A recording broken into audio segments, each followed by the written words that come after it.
നമസ്കാരം. പ്രാദേശിക വാർത്തകൾ വായിക്കുന്നത് അനിൽ ചന്ദ്രൻ. പ്രധാന വാർത്തകൾ. ബീഹാർ തെരഞ്ഞെടുപ്പിൽ എൻഡിഎയ്ക്ക് വൻ വിജയം. 243 സീറ്റിൽ 202 നേടി എൻഡിഎയ്ക്ക് തുടർഭരണം. വികസനത്തിന്റെ രാഷ്ട്രീയത്തെ അംഗീകരിക്കുന്നതാണ് ബീഹാറിലെ തെരഞ്ഞെടുപ്പ് വിജയമെന്ന് പ്രധാനമന്ത്രി നരേന്ദ്രമോദി. തീവ്ര വോട്ടർ പട്ടിക പരിഷ്കരണത്തിന്റെ രണ്ടാം ഘട്ടത്തിൽ 46 കോടിയിലധികം എന്യൂമറേഷൻ ഫോമുകൾ വിതരണം ചെയ്തതായി കേന്ദ്ര തെരഞ്ഞെടുപ്പ് കമ്മീഷൻ. തിരുവിതാംകൂർ ദേവസ്വം ബോർഡ് പ്രസിഡന്റായി ഡോക്ടർ കെ ജയകുമാർ രാവിലെ സത്യപ്രതിജ്ഞ ചെയ്യും. കൊൽക്കത്ത ക്രിക്കറ്റ് ടെസ്റ്റിൽ ഒരു വിക്കറ്റിന് 37 റൺസ് എന്ന നിലയിൽ ഇന്ത്യ രാവിലെ ഒന്നാം ഇന്നിംഗ്സ് പുനരാരംഭിക്കും. വാർത്തകൾ വിശദമായി. ബീഹാർ തെരഞ്ഞെടുപ്പിൽ എൻഡിഎയ്ക്ക് വൻ വിജയം. 243 സീറ്റിൽ 202 നേടിയാണ് എൻഡിഎ തുടർഭരണത്തിൽ എത്തുന്നത്. 89 സീറ്റോടെ ബിജെപി ഏറ്റവും വലിയ ഒറ്റകക്ഷിയായി. നിതീഷ് കുമാറിന്റെ ജനതാദൾ യു 85 സീറ്റ് നേടി. ലോക് ജനശക്തി പാർട്ടി രാംവിലാസ് 19 സീറ്റ് നേടിയപ്പോൾ ഹിന്ദുസ്ഥാനി അവാം മോർച്ച സെക്കുലർ 5 സീറ്റിൽ വിജയിച്ചു. രാഷ്ട്രീയ ലോക് മോർച്ച 4 സീറ്റ് സ്വന്തമാക്കി. ആർജെഡി നേതൃത്വം നൽകുന്ന മഹാഗഡ്ബന്ധൻ 35 സീറ്റിലേക്ക് ഒതുങ്ങി. ആർജെഡി 25 സീറ്റിലും കോൺഗ്രസ് 6 ജയിച്ചപ്പോൾ സിപിഐഎംഎൽ 2 സിപിഐഎം, ഇന്ത്യൻ ഇൻക്ലൂസീവ് പാർട്ടി എന്നിവ ഓരോ സീറ്റിലും വിജയിച്ചു. എഐഎംഐഎമ്മിന് 5 സീറ്റും ബിഎസ്പിക്ക് 1 സീറ്റുമുണ്ട്. മഹാഗഡ്ബന്ധൻ മുഖ്യമന്ത്രി സ്ഥാനാർത്ഥിയായിരുന്ന തേജസ്വി യാദവ് വിജയിച്ചു. പ്രശാന്ത് കിഷോറിന്റെ ജൻ സുരാജ് പാർട്ടിക്ക് 1 സീറ്റും ലഭിച്ചില്ല. വികസനത്തിന്റെ രാഷ്ട്രീയത്തെ അംഗീകരിക്കുന്നതാണ് ബീഹാറിലെ തെരഞ്ഞെടുപ്പ് വിജയമെന്ന് പ്രധാനമന്ത്രി നരേന്ദ്രമോദി പറഞ്ഞു. ജംഗിൾ രാജിന്റെയും സ്വജനപക്ഷപാതത്തിന്റെയും രാഷ്ട്രീയത്തെ ബീഹാർ ജനത തള്ളിക്കളഞ്ഞതായും അദ്ദേഹം വിലയിരുത്തി. ആർജെഡി ഭരണത്തിന്റെ ദുർമുഖം നേരിടേണ്ടി വന്ന ബീഹാറിലെ വനിതകളുടെ വിജയമാണ് ഇതെന്നും ന്യൂഡൽഹിയിൽ പാർട്ടി ആസ്ഥാനത്ത് പ്രവർത്തകരെ അഭിസംബോധന ചെയ്ത പ്രധാനമന്ത്രി അഭിപ്രായപ്പെട്ടു. ജനാധിപത്യത്തിൽ ഉറച്ചു വിശ്വസിച്ച് റെക്കോർഡ് പോളിംഗ് കൈവരിച്ചതിന് അദ്ദേഹം ബീഹാർ ജനതയെ അഭിനന്ദിച്ചു. ഒരു ബൂത്തിൽ പോലും റീപോളിംഗ് ഉണ്ടാവാത്ത ബീഹാറിലെ ആദ്യ തെരഞ്ഞെടുപ്പാണ് ഇതെന്ന് പ്രധാനമന്ത്രി പറഞ്ഞു. ഒരിടത്തും അനിഷ്ട സംഭവങ്ങളും ഉണ്ടായില്ല. വോട്ടർ പട്ടിക സംശുദ്ധമാക്കുന്നതിന് ജനങ്ങൾ നൽകിയ വൻ പിന്തുണ കൂടിയാണ് എൻഡിഎയുടെ വിജയമെന്ന് പ്രധാനമന്ത്രി വ്യക്തമാക്കി. തെരഞ്ഞെടുപ്പിലെ ഉജ്ജ്വല വിജയത്തിൽ സഖ്യത്തിലെ മറ്റ് പാർട്ടികളെയും പ്രവർത്തകരെയും പ്രധാനമന്ത്രി നന്ദി അറിയിച്ചു. ബിജെപി ദേശീയ അധ്യക്ഷൻ ജെപി നദ്ദയും ബീഹാറിലെ ജനങ്ങൾ കാട്ടുനീതിയുടെ ഭരണത്തിനെതിരെ വികസനത്തെ തെരഞ്ഞെടുത്തതായി വിജയത്തെ വിലയിരുത്തി. പ്രധാനമന്ത്രി നരേന്ദ്രമോദിയുടെ നേതൃത്വത്തിന് ജനത നൽകുന്ന വിശ്വാസമാണ് ബീഹാർ വിജയമെന്നും നദ്ദ പറഞ്ഞു. പ്രധാനമന്ത്രി നരേന്ദ്രമോദി ഇന്ന് ഗുജറാത്തിൽ 9700 കോടിയിലധികം രൂപയുടെ വികസന പദ്ധതികൾക്ക് തുടക്കമിടും. തുടർന്ന് പൊതുസമ്മേളനത്തെയും പ്രധാനമന്ത്രി അഭിസംബോധന ചെയ്യും. Desk report.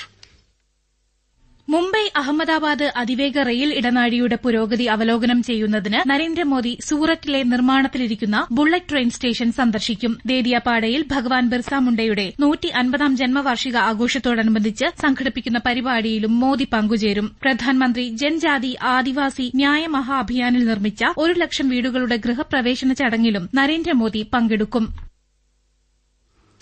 സ്വാതന്ത്ര്യ സമര സേനാനിയും ആദിവാസി നേതാവുമായ ഭഗവാൻ ബിർസ മുണ്ടയുടെ ജന്മവാർഷികത്തോടനുബന്ധിച്ച് രാജ്യം ഇന്ന് ജൻജാതീയ ഗൌരവ് ദിവസ് ആഘോഷിക്കുന്നു. ഗോത്ര ചരിത്രം സജീവമായി നിലനിർത്തേണ്ടതിന്റെ പ്രാധാന്യം തിരിച്ചറിഞ്ഞാണ് നവംബർ 15 ജൻജാതീയ ഗൌരവ് ദിവസായി ആചരിക്കുന്നത്. വിവിധ മന്ത്രാലയങ്ങളിലും സംസ്ഥാനങ്ങളിലും സാംസ്കാരിക പരിപാടികൾ, പ്രദർശനങ്ങൾ, ഗോത്ര വീരന്മാരുടെ പാരമ്പര്യത്തെ അനുസ്മരിക്കുന്ന വിദ്യാഭ്യാസ പ്രവർത്തനങ്ങൾ എന്നിവ ആഘോഷത്തിന്റെ ഭാഗമായി സംഘടിപ്പിക്കും. ജമ്മുകശ്മീരിലെ നൌഗാം പോലീസ് സ്റ്റേഷൻ സ്ഫോടനത്തിൽ 7 പേർ മരിച്ചതായി വാർത്താ ഏജൻസികൾ റിപ്പോർട്ട് ചെയ്തു. നിരവധി പേർക്ക് പരിക്കേറ്റു. ഫരീദാബാദിൽ നിന്ന് പിടിച്ചെടുത്ത സ്ഫോടക വസ്തുക്കൾ ഫോറൻസിക് വിഭാഗം പരിശോധിക്കുന്നതിനിടെയാണ് അപകടമുണ്ടായത്. തീവ്ര വോട്ടർ പട്ടിക പരിഷ്കരണത്തിന്റെ രണ്ടാം ഘട്ടത്തിൽ രാജ്യത്ത് ഇതുവരെ 46 കോടിയിലധികം എന്യൂമറേഷൻ ഫോമുകൾ വിതരണം ചെയ്തതായി കേന്ദ്ര തെരഞ്ഞെടുപ്പ് കമ്മീഷൻ അറിയിച്ചു. ഈ ഘട്ടത്തിലെ മൊത്തം 51 കോടി വോട്ടർമാരുടെ 91%മാണിത്. അടുത്ത മാസം 4 വരെ രണ്ടാം ഘട്ടം തുടരും. തീവ്ര വോട്ടർ പട്ടിക പരിഷ്കരണത്തിന്റെ 11ാം ദിവസമായ ഇന്നലെ വൈകിട്ടോടെ 2 കോടി 20 ലക്ഷത്തിലേറെ വോട്ടർമാരുടെ കൈകളിൽ എന്യൂമറേഷൻ ഫോം എത്തിയതായി സംസ്ഥാന മുഖ്യ തെരഞ്ഞെടുപ്പ് officer doctor Rathan U Khelkar അറിയിച്ചു. 7 ജില്ലകളിൽ 80%-ത്തിലേറെ ഫോമുകൾ വിതരണം ചെയ്തതായി അദ്ദേഹം തിരുവനന്തപുരത്ത് വാർത്താക്കുറിപ്പിൽ അറിയിച്ചു. സംസ്ഥാനത്തെ തീവ്ര വോട്ടർ പട്ടിക പരിഷ്കരണ നടപടികളുടെ ഭാഗമായി മുഖ്യ തെരഞ്ഞെടുപ്പ് ഓഫീസർ വിളിച്ച രാഷ്ട്രീയ പാർട്ടികളുടെ യോഗം രാവിലെ തിരുവനന്തപുരത്ത് ചേരും. മസ്കറ്റ് ഹോട്ടലിൽ രാവിലെ 11-നാണ് യോഗം. 4ാം തവണയാണ് തെരഞ്ഞെടുപ്പ് ഓഫീസർ സർവകക്ഷി യോഗം വിളിക്കുന്നത്. തിരുവിതാംകൂർ ദേവസ്വം ബോർഡ് പ്രസിഡന്റായി ഡോക്ടർ കെ ജയകുമാർ രാവിലെ സത്യപ്രതിജ്ഞ ചെയ്യും. നിയുക്ത അംഗം കെ രാജുവും അദ്ദേഹത്തോടൊപ്പം സ്ഥാനമേൽക്കും. രാവിലെ 11:00 തിരുവിതാംകൂർ ദേവസ്വം ബോർഡ് ആസ്ഥാനത്താണ് സത്യപ്രതിജ്ഞാ ചടങ്ങ്. പ്രാദേശിക വാർത്തകളാണ് കേൾക്കുന്നത്. ലോകായുക്ത ദിനാചരണത്തിന്റെ ഭാഗമായി കേരള ലോകായുക്ത വൈകിട്ട് തിരുവനന്തപുരം നിയമസഭാ സമുച്ചയത്തിലെ ബാങ്ക്വറ്റ് ഹാളിൽ പ്രത്യേക പരിപാടി സംഘടിപ്പിക്കും. ഹൈക്കോടതി judge justice A Muhammad Mushtaq മുഖ്യാതിഥിയായി പങ്കെടുക്കും. ലോകായുക്ത ജസ്റ്റിസ് എൻ അനിൽകുമാർ, ഹൈക്കോടതി judge justice V G Arun, chief secretary doctor A Jayathilak, advocate general K Gopalakrishna Kurup തുടങ്ങിയവരും സംബന്ധിക്കും. ഇന്റർ കൊളീജിയറ്റ് മൂട്ട് കോർട്ട് മത്സര ജേതാക്കൾക്ക് ട്രോഫികൾ ചടങ്ങിൽ സമ്മാനിക്കും.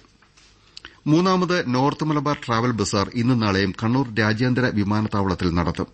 ഉത്തരമലബാറിലെ വിനോദസഞ്ചാര കേന്ദ്രങ്ങളുടെ സാധ്യതകൾ ആഗോള വിനോദസഞ്ചാരികൾക്ക് മുന്നിൽ അവതരിപ്പിക്കുന്നതാണ് മേള. കണ്ണൂരിൽ നിന്ന് K O Sasidharan. North Malabar tourism ഓർഗനൈസേഷന്റെയും കണ്ണൂർ വിമാനത്താവളത്തിന്റെയും മെട്രോ മാർട്ടിന്റെയും ആഭിമുഖ്യത്തിലാണ് ട്രാവൽ ബസാർ സംഘടിപ്പിക്കുന്നത്. വിനോദസഞ്ചാര മേഖലയിൽ പ്രവർത്തിക്കുന്ന 120ഓളം സ്ഥാപനങ്ങൾ അവരുടെ ഉൽപ്പന്നങ്ങളും സേവനങ്ങളും മേളയിൽ പരിചയപ്പെടുത്തും. കണ്ണൂർ ജില്ലയിലെ ആയുർവേദ സ്ഥാപനങ്ങളുടെ പ്രത്യേക പവലിയനും ഉണ്ടാകും. രാജ്യത്തിന്റെ വിവിധ ഭാഗങ്ങളിൽ നിന്നായി ഇതിനകം 1000-ലധികം ടൂർ ഓപ്പറേറ്റർമാർ രജിസ്റ്റർ ചെയ്തിട്ടുണ്ട്. ഉത്തരമലബാറിന്റെ രുചി വൈവിധ്യം, സാംസ്കാരിക തനിമ, നാടൻ കലാരൂപങ്ങൾ എന്നിവയും ടൂർ ഓപ്പറേറ്റർമാരെ പരിചയപ്പെടുത്തും. ആദ്യമായാണ് ഒരു വിമാനത്താവളത്തിൽ ട്രാവൽ ബസാർ ഒരുക്കുന്നത്. ഇന്ന് രാവിലെ സംഗീതജ്ഞൻ കൈതപ്രം ദാമോദരൻ നമ്പൂതിരി ഉദ്ഘാടനം ചെയ്യും. നാളെ രാവിലെ 10 മണി മുതൽ പൊതുജനങ്ങൾക്ക് സ്റ്റാളുകൾ സന്ദർശിക്കാനുള്ള അവസരവും ലഭിക്കും. കൊൽക്കത്തയിൽ ഇന്ത്യ ദക്ഷിണാഫ്രിക്ക ആദ്യ ക്രിക്കറ്റ് ടെസ്റ്റിൽ ഒരു വിക്കറ്റിന് 37 റൺസ് എന്ന നിലയിൽ ഇന്ത്യ രാവിലെ ഒന്നാം ഇന്നിംഗ്സ് പുനരാരംഭിക്കും. ഇന്നലെ കളി അവസാനിക്കുമ്പോൾ 13 റൺസുമായി കെ എൽ രാഹുലും 6 റൺസുമായി വാഷിംഗ്ടൺ സുന്ദറുമാണ് ക്രീസിൽ. നേരത്തെ ബാറ്റിംഗ് തെരഞ്ഞെടുത്ത ദക്ഷിണാഫ്രിക്ക ഒന്നാം ഇന്നിംഗ്സിൽ 159 റൺസിന് എല്ലാവരും പുറത്തായിരുന്നു. വനിതാ ബ്ലൈൻഡ് ക്രിക്കറ്റ് ലോകകപ്പിൽ ഇന്ത്യ സെമിയിലെത്തി. മൂന്നാം മത്സരത്തിൽ നേപ്പാളിനെ 85 റൺസിന് തോൽപ്പിച്ചാണ് ഇന്ത്യയുടെ സെമിഫൈനൽ പ്രവേശനം. ദീപിക ടിസിയെ കളിയിലെ താരമായി തെരഞ്ഞെടുത്തു. പരിശീലനം പൂർത്തിയാക്കിയ 406 പോലീസ് സേനാംഗങ്ങളുടെ പാസിംഗ് ഔട്ട് പരേഡ് ഇന്നലെ വൈകിട്ട് മലപ്പുറം MSP പരേഡ് ഗ്രൌണ്ടിൽ നടത്തി. സംസ്ഥാന പോലീസ് മേധാവി റവത ചന്ദ്രശേഖർ പരേഡിന്റെ അഭിവാദ്യം സ്വീകരിച്ചു. വനിതാ ശിശു വികസന വകുപ്പിന്റെ നേതൃത്വത്തിൽ ഈ മാസം 21 വരെ സംഘടിപ്പിക്കുന്ന ശിശുദിന വാരാഘോഷത്തിന്റെ പരിപാടിയായി വൈകിട്ട് Malabar Christian college higher secondary school ഗ്രൌണ്ടിൽ സൌഹൃദ ഫുട്ബോൾ മത്സരം നടത്തും. വൈകിട്ട് 4-ന് കളക്ടേഴ്സ് 11-നും ചിൽഡ്രൻസ് 11-നും ഏറ്റുമുട്ടും. വന്ദേമാതരത്തിന്റെ 150ാം വാർഷികം തൊടുപുഴ ന്യൂമാൻ കോളേജിൽ വിപുലമായി ആഘോഷിച്ചു. മൂവാറ്റുപുഴ 18ാം കേരള ബറ്റാലിയൻ NCCയുടെ നേതൃത്വത്തിലാണ് ആഘോഷം സംഘടിപ്പിച്ചത്. കേഡറ്റുകൾ തൊടുപുഴയിലെ യുദ്ധസ്മാരകത്തിൽ വീരജവാന്മാർക്ക് ആദരാഞ്ജലി അർപ്പിച്ച് റീത്ത് ലേയിംഗ് സെറിമണിയും പരിപാടിയുടെ ഭാഗമായി നടത്തി. തുടർന്ന് വന്ദേമാതര ആലാപന മത്സരത്തിൽ 100ഓളം കുട്ടികൾ പങ്കെടുത്തു. കോതമംഗലം MA കോളേജ് 1ാം സ്ഥാനവും ഒഴവൂർ സെന്റ് സ്റ്റീഫൻസ് കോളേജ് 2ാം സ്ഥാനവും നേടി. മെഗാ വന്ദേമാതര ആലാപനവും സംഘടിപ്പിച്ചിരുന്നു. വെട്ടുകാട് മാദ്രെ ദേ ദേവൂസ് ദേവാലയത്തിലെ തിരുനാളിന് കൊടിയേറി. വൈകിട്ട് പൊന്തിഫിക്കൽ ദിവ്യബലിക്ക് തിരുവനന്തപുരം ലത്തീൻ അതിരൂപത സഹായമെത്രാൻ ഡോക്ടർ ആർ ക്രിസ്തുദാസ് മുഖ്യ കാർമ്മികനായി. BJP സംസ്ഥാന president Rajeev Chandrasekhar, doctor Shashi Tharoor MP, Antony Raju MLA തുടങ്ങിയവർ കൊടിയേറ്റ് കർമ്മത്തിൽ പങ്കെടുത്തു. വിവരാവകാശ നിയമപ്രകാരം വിവരങ്ങൾ നൽകാതിരുന്നാലോ വൈകിച്ചാലോ ഒഴിവുകഴിവുകൾ പറഞ്ഞ് ഉദ്യോഗസ്ഥർക്ക് രക്ഷപ്പെടാൻ വ്യവസ്ഥയില്ലെന്ന് സംസ്ഥാന വിവരാവകാശ കമ്മീഷണർ ടി കെ രാമകൃഷ്ണൻ പറഞ്ഞു. കോഴിക്കോട്ട് ഹിയറിംഗിന് ശേഷം സംസാരിക്കുകയായിരുന്നു അദ്ദേഹം. മണ്ഡല മകരവിളക്ക് മഹോത്സവത്തിനായി ശബരിമലയിൽ നാളെ വൈകിട്ട് നട തുറക്കും. ദർശനത്തിന് ഓൺലൈൻ വെർച്വൽ ക്യൂ ബുക്കിംഗ് ആരംഭിച്ചിട്ടുണ്ട്. പമ്പ, നിലയ്ക്കൽ, എരുമേലി, വണ്ടിപ്പെരിയാർ, ചെങ്ങന്നൂർ എന്നിവിടങ്ങളിൽ തത്സമയ ബുക്കിംഗിനും കൌണ്ടർ തുറന്നിട്ടുണ്ട്. ഓൺലൈനായി 70,000 പേർക്കും തത്സമയ ബുക്കിംഗ് വഴി 20,000 പേർക്കും ദർശനം സാധ്യമാകും. കണ്ണൂർ പാനൂർ പാലത്തായി പീഡനക്കേസിൽ ശിക്ഷാവിധി ഇന്ന് പ്രഖ്യാപിക്കും. കേസിൽ പ്രതി പത്മരാജൻ കുറ്റക്കാരനാണെന്ന് തലശ്ശേരി പോക്സോ അതിവേഗ കോടതി ഇന്നലെ കണ്ടെത്തിയിരുന്നു. പ്രധാന വാർത്തകൾ വീണ്ടും. ബീഹാർ തെരഞ്ഞെടുപ്പിൽ NDAയ്ക്ക് വൻ വിജയം. 243 സീറ്റിൽ 202 നേടി NDAയ്ക്ക് തുടർഭരണം. വികസനത്തിന്റെ രാഷ്ട്രീയത്തെ അംഗീകരിക്കുന്നതാണ് ബീഹാറിലെ തെരഞ്ഞെടുപ്പ് വിജയമെന്ന് പ്രധാനമന്ത്രി നരേന്ദ്രമോദി. തീവ്ര വോട്ടർ പട്ടിക പരിഷ്കരണത്തിന്റെ 2ാം ഘട്ടത്തിൽ 46 കോടിയിലധികം എന്യൂമറേഷൻ ഫോമുകൾ വിതരണം ചെയ്തതായി കേന്ദ്ര തെരഞ്ഞെടുപ്പ് കമ്മീഷൻ. തിരുവിതാംകൂർ ദേവസ്വം ബോർഡ് പ്രസിഡന്റായി ഡോക്ടർ കെ ജയകുമാർ രാവിലെ സത്യപ്രതിജ്ഞ ചെയ്യും.